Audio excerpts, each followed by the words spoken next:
নানা নাটকীয়তার পর টি-20 বিশ্বকাপের দশম আসরের হাই ভোল্টেজ ম্যাচে আজ মুখোমুখি হচ্ছে দুই চিরপ্রতিদ্বন্দ্বী ভারত ও পাকিস্তান। কলম্বোর প্রেমাদাসা স্টেডিয়ামে ম্যাচটি শুরু বাংলাদেশ সময় সন্ধ্যা 7:30টায়। মর্যাদার লড়াইয়ের পাশাপাশি সুপার 8-এ নজর দুই দলের। এর আগে বেলা 11:30টায় লড়বে নেপাল ও ওয়েস্ট ইন্ডিজ। আর দ্বিতীয় ম্যাচে দুপুর 3:30টায় মুখোমুখি নামিবিয়া ও যুক্তরাষ্ট্র। আরও জানাচ্ছেন রাফি আমিন। ইটালিয়ানো মেলামাইনের নজর কাড়া ডিজাইন, যার প্রশংসা করবে সবাই। Italiano melamine. টি-20 বিশ্বকাপ থেকে বাংলাদেশের নাম কাটা পড়ার পর ভারতের বিপক্ষে ম্যাচ খেলতে অস্বীকৃতি জানিয়েছিল পাকিস্তান। তবে ক্রিকেটের স্বার্থ রক্ষার্থে বিসিবি সভাপতি আমিনুল ইসলাম বুলবুলের অনুরোধে বিশ্বের কয়েক কোটি ক্রিকেট ভক্তের পছন্দের লড়াই মাঠে গড়াতে যাচ্ছে। এই গ্রুপে নিজেদের প্রথম দুই ম্যাচেই জয় পেয়েছে দুই দল। নেদারল্যান্ডসের বিপক্ষে কোনো রকমের জয় দিয়ে আসর শুরু করে পাকিস্তান। পরের ম্যাচে যুক্তরাষ্ট্রকে হারিয়ে এবার সুপার 8-এ নজর ম্যান ইন গ্রিনদের।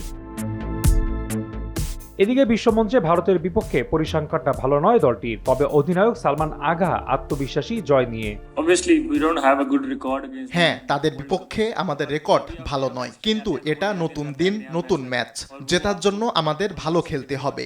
ইতিহাস বদলানো যায় না, সেখান থেকে শিক্ষা নেওয়া যায়। আমরাও শিক্ষা নিয়েছি। এদিকে প্রথম ম্যাচে যুক্তরাষ্ট্রকে 29 রানে হারিয়ে দ্বিতীয় ম্যাচে নামিবিয়ার বিপক্ষে 93 রানের বড় জয় পায় ভারত। তাতে রান রেটে এগিয়ে থাকায় শীর্ষে স্বাগতিকরা অবস্থান ধরে রেখেই চোখ রাখছে সুপার 8-এ। তাতে পাকিস্তানের মুখোমুখি হতে মুখিয়ে ভারত। মাঠে নিজেদের প্রমাণ করতে চান অধিনায়ক সূর্যকুমার। তারা এখন ভালো খেলেছে, গত দুই ম্যাচেও ভালো করেছে। এই কন্ডিশনে ম্যাচ দুটি খেলায় তারা কিছুটা সুবিধা পাবে। আমাদেরও চেনা কন্ডিশন।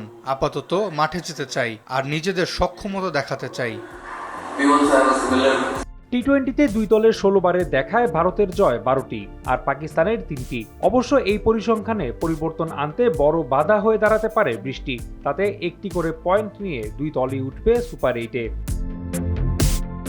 রাফি আমিন, RTV।